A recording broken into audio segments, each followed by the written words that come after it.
चलिए सभी कोई ध्यान से देखिए। आज जो है हम पढ़ाने जा रहे हैं 11 क्लास है, जो 11 क्लास 11 का एक सेकेंड चैप्टर है, यानी दूसरा चैप्टर है, जिसका नाम है संबंध और फलन, यानी इंग्लिश में बोलते हैं रिलेशन एंड फंक्शन बोलते हैं, रिलेशंस एंड फंक्शंस।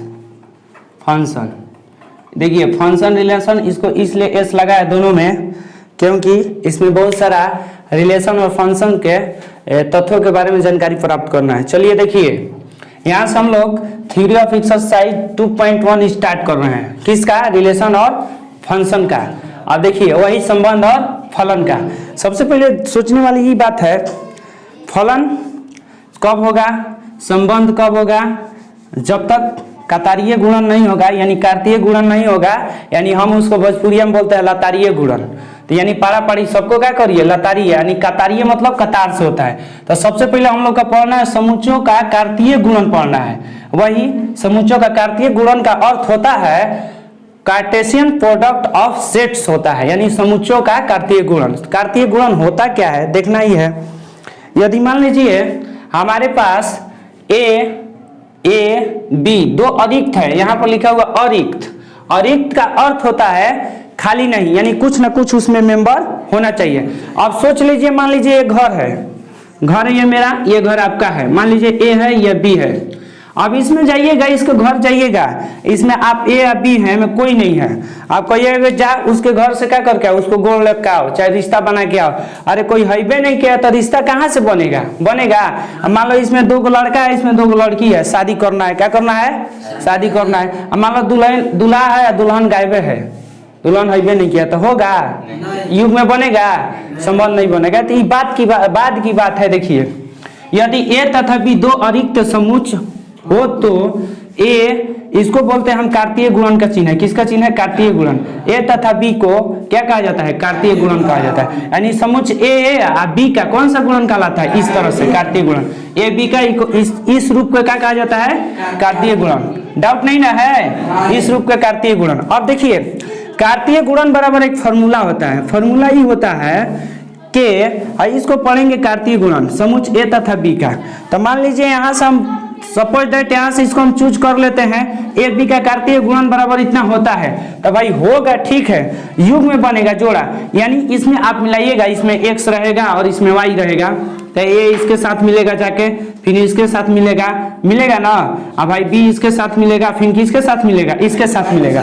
तो देखना ये है यहाँ पर एक्स वाई एक युग में बनेगा, क्योंकि एक बार में कोई व्यक्ति एक बार में कितना रिश्ता बनाता है? एक ही ना। उसके बाद ना दूसरा जोड़ बनाएगा।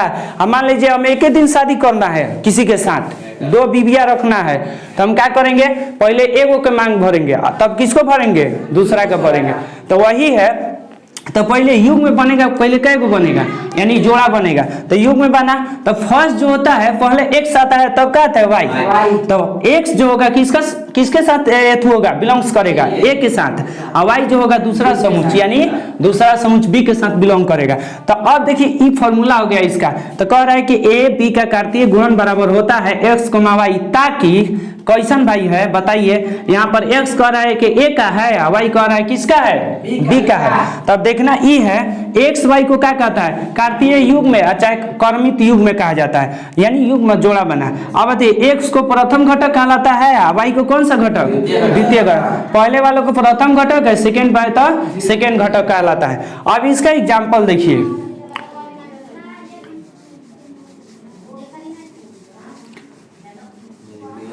अब यहाँ से आप लोग क्या कर सकते हैं? स्क्रीनशॉट ले सकते हैं। चलिए देखिए, इसको हम हटा रहे हैं। अब यहाँ से एग्जाम्पल देख लीजिए ना यहाँ पर। अब देखिए एग्जाम्पल फर्स्ट, पहला एग्जाम्पल, माना ए बराबर मान लीजिए हो जाएगा क्या? मीना हो जाएगा। अब मान लीजिए रीना हो जाएगा। अब मान लीजिए यहाँ तक। अब बी बराबर तथा बी बराबर हो जाएगा, यहाँ पर मोनू हो जाएगा, यहाँ पर एक हो जाएगा सोनू, मान लीजिए सोनू हो जाएगा। एगो मान लो और एक और कोई मान लो, मोनू के बाद एगो मान लो रवि, मान लो रवि। अब यहाँ से देखिए का कार्तीय गुणन ज्ञात करें, का कार्तीय गुणन ज्ञात करें, कार्तीय गुणन ज्ञात करें। तो अब बताइए ज्ञात करें।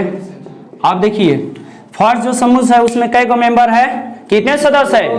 2 है। और सेकंड समूह में कितने सदस्य है? 3 है। तो अब देखिए उसमें 2 गो लड़की है, इसमें 3 गो लड़का है। अब देखिए क्या होने वाला है। अब देखिए कार्तीय गुणन, तो यहाँ से हल लिख लेंगे। अच्छा है, इसको इस तरह से लिख देते हैं SOLN, सोल्यूशन लिख सकते हैं, कोई दिक्कत नहीं। अब यहाँ से बताइए पूछा हमको, ये इसको क्या पढ़ते हैं? हाँ, ए समूचा बी का कार्तीय गुणन, ए और बी का कार्तीय गुणन। तो ए बी का कार्तीय गुणन वैल्यू रखिए। ये क्या है भाई? मोनू है। ये क्या है छोटू बोलिए? सॉरी, पहले क्या है? पहले ऊपर वाले ए में मीना है, उसके बाद क्या है? रीना है। अब देखिए यहाँ से सेकेंड में आइए, सेकेंड में क्या है? मोनू है। उसके बाद इसको एस लिख दो ना, सोनू हो गया। उसके बाद रवि, आर लिख दो। अब देखिए थोड़ा सा ध्यान से यहाँ पर, अब यहाँ से देखिए ध्यान से हम लोग क्या करेंगे। अब यहाँ से सुनना ई जरूरी है, ई जरूरी है, देखना ई है। सबसे पहले सुनिए इधर ध्यान से, इसमें 2 मेंबर है, इसमें कितने मेंबर है?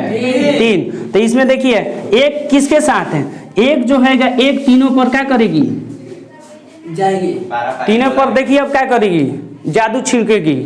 चल भैया हम एक आए हैं, ठीक है, तीनों पर जादू छिटकेगी, तीनों में से कौन आ जाएगा ना। अब देखिए तीनों पर छिटक रही है कैसे।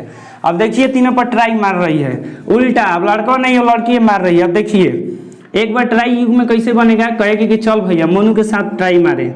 तो मोनू, तो मीना हो गया किसके साथ भाई? मोनू के साथ हो गया, मोनू के साथ एगो ट्राई मार ली। अब देखिए अब यही है, किसके साथ मारेगी? मीना। मीना जो है किसके साथ? एस के साथ, सोनू के साथ। अब देखिए ये मीना जो है एक बार किसके साथ ट्राई मारेगी? एक और बचा है आर, यानी रवि के साथ। अब देखिए यहाँ से दिख रहा है ना, दिख रहा है ना। अब देखिए अब इसके साथ कहानी खत्म। अब बची रीना बची। अब रीना कही कि हम भी क्या करेंगे? हाँ, तीनों के साथ ट्राई मारेंगे। देखिए अब रीना के ले लो, रीना को। तो रीना जो होगी, रीना किसके साथ भाई संबंध खाएगी? मोनू के साथ। किसके साथ? मोनू के साथ। हो गया, तो इसको कोष्ठ में घेर लो, एक संबंध बना। अब बताइए किसके साथ? रीना सोनू के साथ। अब बताइए इसके बाद रीना किसके साथ आएगी? रवि के साथ। अब करेंगे हम भी रवि पर ट्राई मारेंगे। देखिए अब यहाँ से देखिए पहले एक लड़की है, 3 लड़का है, तो तीनों के ट्राई मारी तो कितना? देखिए तो 1 2 3 संबंध बना, यानी कौ के साथ कतार से जाएगा, लाइन से जाएगा, तो कितने के साथ मिलेगा? 3 के साथ। देखिए किसके साथ? मोनू के साथ, सोनू के साथ और रवि के साथ। अब दूसरी आइए, तो ये भी मान लो ये घर में 2 गो सदस्य है, तो एक को तो मिली तीनों के साथ, लेकिन दूसरी भी मिलेगी किसके साथ? तीनों के साथ। रीना मिली मोनू के साथ, एक बार किसके साथ मिली? सोनू के साथ, एक बार किसके साथ? रवि के साथ। तो इसका यही इसका राइट आंसर हो गया। ओके, डाउट नहीं ना है? अब इसी तरह कार्तीय गुणन होता है। कार्तीय गुणन का अर्थ होता है कतार से गुणा कर दो। तो कतार से गुणा कर दीजिए, हो जाएगा। कतार से तो मान लीजिए इस घर में कई गो सदस्य है भाई? 2 गो है। तो मान लीजिए इस घर में है, चाहे दूसरा ढंग से समझिए, तो मान लीजिए 3 गो है। तो ये कह रहा है कि चल भाई 2 गो हमनी के भाई चले गए अपना घर से, कोई घर से निकल कर तो गया, तो उस घर में जाएगा, मान लो तीनों से छोट है, तो तीनों को पड़ा पड़ी गोल लगा, तो कई गो संबंध बना? कै गो कतार हुआ? 3 गो। और रीना के साथ 3 गो हुआ। वही है, जैसे समझिए लेकिन समझिए, यही है कार्टेशियन गुणन हो गया। यहाँ से कार्टेशियन प्रोडक्ट हो गया। अच्छा, समुच्चय का होता है, इसको ख्याल रखिएगा सब। अब देखिए आगे नेक्स्ट देखिए, नेक्स्ट देखिए, नेक्स्ट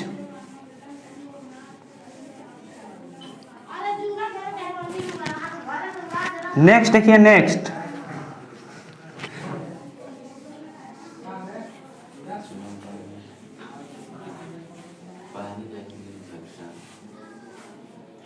देखिए अब कह रहे हैं उसी तरह।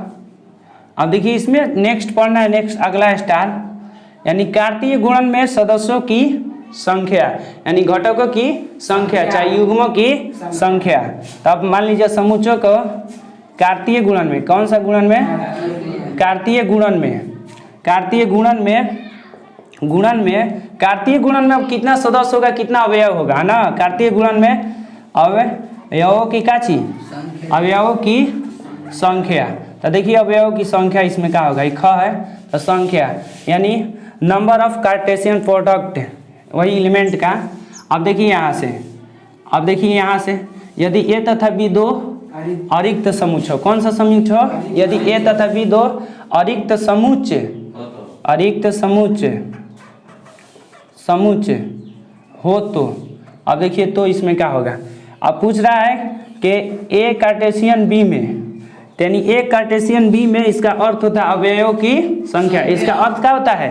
अवयवों की संख्या, यानी घटकों की संख्या, चाहे सदस्यों की संख्या, चाहे एलिमेंट्स की संख्या, चाहे मेंबर की संख्या। यानी कतार होगा तो लेकिन कितना कतार बनेगा? सिंपल है, देखिए कौग बना है, देखिए तो 1 2 3 4 5 6। तब बताइए 3 दूना कै गो है? 6 गो। देखिए 2 3 6, चाहे 3 दूना के 6। तो यानी हे में संख्या, हे दोनों में संख्या कितना होगा? समुच्चय में तो 2 गो है और समुच्चय बी में कै गो है? 3 गो है। तो लेकिन ए कार्टेशियन बी में कै गो होगा? 3 दूना के तो 6 गो। वहीं से इसका फॉर्मूला निकाल लीजिए। एन ए में, इसका अर्थ हुआ ए में सदस्यों की संख्या इनटू एन बी होगा। तो एन बी लिखिए, तो एन बी का अर्थ होता है बी में सदस्यों की संख्या। तो यही इसका फॉर्मूला होता है, एकदम राइट इसका फॉर्मूला होता है। ई हो गया। अब देखना है इसमें एग्जांपल देखिए, यदि एग्जांपल देख लीजिए, यदि ए में है, मान लीजिए ए में है 2 3 5 7, तो ए में कितने सदस्य हैं? 2 3 4। तो एन ए बराबर कितना हो गया बताइए? 4 को ना हुआ हो? 4 हुआ। अब मान लीजिए एन बी में इस तरह से दे देगा कितना, मान लीजिए ए है, बी है, सी है, 3 गो है। तो एन बी में कै गो होगा? एन बी में बताइए, एन बी में बताइए 3 गो होगा। 3 गो इस तरह से होगा। तब कहेगा ना कि भाई चलो बताइए कि इसमें कितना होगा, इसमें संख्या कितना होगा। यानी ए काटिए गुणन बी में, ए और बी के काटिए गुणन में सदस्यों की संख्या चाहे मेंबरों की संख्या कितना होगा, यही पूछा है, वाट किया है। तो चूंकि इसलिए हम जानते हैं कि इतना होता है। होता है भाई, बोलिए होता है ना। तब कह रहा है कि देखिए अब सिंपल सुनिए, तो यहाँ पर इसमें है 4 गो और इसमें है 3 गो, तो चौथी आई 12 गो। अब पूछिए कैसे 12 गो होगा? मान लो, अब सोचो, अब इसमें है क गो है? 4 गो है और इसमें क गो है? 3 गो।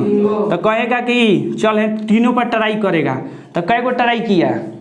3 गो। जोड़ते रहिए, जब 3 तीनों पर ट्राई करेगा, क गो हुआ? 6 गो। 6 गो हुआ ना। अब 5 तीनों पर ट्राई करेगा तो कितना हुआ? 9 गो। और 7 तीनों पर लाइन मरेगा तो 9 3 12। तो यानी याद रखिएगा, चौथी आई 12, चाहे 3 चौके 12, यानी दोनों में गुणा कर देना। ये 4 है, 4 है। यही होता है सदस्यों की संख्या। अब देखिए इसको स्क्रीनशॉट ले लीजिए, कोई दिक्कत नहीं है ना? बोलिए, लिख लीजिए, सबको लिख लीजिए।